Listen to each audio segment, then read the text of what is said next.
صحیح الجامع کی جو روایت ہے وہ ایک بہت عمدہ پہلو پیش کر رہی ہے. مر النبی صلی اللہ علیہ وسلم بقوم یرفعون حجرا. آپ صلی اللہ علیہ وسلم ایک قوم کے پاس سے گزرے, دیکھا کہ وہ پتھر اٹھا رہے ہیں, تو آپ صلی اللہ علیہ وسلم نے تعجب سے پوچھا ما یصنع هؤلاء, یہ کیا کر رہے ہیں؟ قالوا یرفعون حجرا یریدون الشدہ, یہ ویٹ لفٹنگ کر رہے ہیں اور اپنے اندر طاقت پیدا کرنا چاہ رہے ہیں. آپ صلی اللہ علیہ وسلم نے اس موقع کو استعمال کیا, فرمایا الا ادلکم الا من هو اشد منهم, میں تمہیں ایسے شخص کی بابت نہ بیان کر دوں جو ان سے بڑا بھی طاقتور ہے؟ کہ اللہ کے رسول صلی اللہ علیہ وسلم کون سا جو ان سے بھی زیادہ طاقتور ہے؟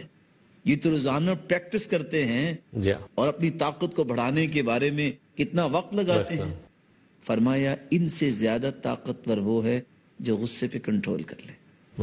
وَمَرَّ النَّبِيُّ صلی اللہ علیہ وسلم بِقَوْمٍ يَسْطَرِعُونَ, ایسے لوگوں کے پاس اللہ کے رسول صلی اللہ علیہ وسلم کا گزر ہوا جو پہلوانی کر رہے تھے. آپ نے پوچھا ما یصنع هؤلاء, یہ کون سے لوگ ہیں؟ پوچھا هذا فلان الصریع لا یصارع احدا الا صرعا, یہ فلاں مشہور زمانہ جو ہے پہلوان ہے, جو بھی اسے کشتی کرتا ہے یہ فتح یاب ہوتا ہے. رسول اللہ صلی اللہ علیہ وسلم نے تعجب کیوں کیا؟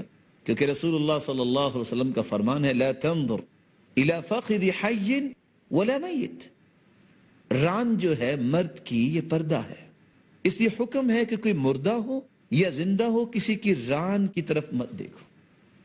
رسول اللہ صلی اللہ علیہ وسلم نے پوچھا یہ کون سے لوگ ہیں اور یہ کیا کر رہے ہیں؟ جواب ملا یہ پہلوان ہے. آپ صلی اللہ علیہ وسلم نے فرمایا الا ادلکم الا من هو اسرع منه, میں اس سے بڑے پہلوان کے بارے میں تمہیں نہ بتاؤں؟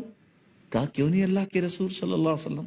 فرمایا اس سے بڑا پہلوان وہ ہے رجل ظلمہ رجل, ایک ایسا آدمی جس پہ کسی نے ظلم کیا فَكَظَمَ غَيْظَهُ, اس نے اپنے غصے پہ کنٹرول کیا, وَغَلَبَ شَيْطَانَهُ, اپنے شیطان پہ غلبہ پایا, وَغَلَبَ شَيْطَانَ صَاحِبِهِ, اور اپنے ساتھی کے شیطان پہ غلبہ پایا. اب بتاؤ جو ایک شخص کو شکست دیتا ہے وہ بڑا پہلوان ہے کہ جو 3 شخصوں کو شکست دیتا ہے؟ عربوں کے ہاں ایک مقولہ مشہور ہے من استغضب فلم یغضب فهو حمار, جس کو غصہ دلایا جائے اور اس کو پھر بھی غصہ نہ آئے تو یہ تو گدھا انسان ہے. تو یہ ایک ایسا غلط مقولہ بنا ہے, وہ اس مقولے کی قدغن میں آنے سے بچنے کے لیے وہ غصے میں آ جاتے ہیں, جبکہ شریعت نے یہ بتایا ہے کہ الا وخیرہم بطیء الغضب, بہترین مسلمان وہ ہے جس کو غصہ لیٹ آئے, اور اگر آ ہی گیا ہے سریع الفی, جلدی چلا جائے. الا وشرہم, بدترین انسان وہ ہے انسانوں میں سے سریع الغضب بطیء الفی, جس کو چھوٹی سی بات پہ غصہ آ جائے اور جب آ جائے تو پھر اس کو سنبھالنے میں نہ جانے کیا کچھ کرنا پڑتا ہے, سمجھتا ہی نہیں ہے اور اس کا غصہ جاتا ہی نہیں ہے. اس کو بار بار سمجھانے کے باوجود کہتا ہے تمہیں پتہ نہیں کہ آخر اس نے کہا کیا ہے؟ اوصنی یا رسول اللہ صلی اللہ علیہ وسلم, اللہ کے رسول کی وصیت فرما دیجیے جو میری کامیابی کے لیے کافی ہو جائے. قال لا تغضب, 3 مرتبہ فرمایا, اور آخر کیا فرمایا؟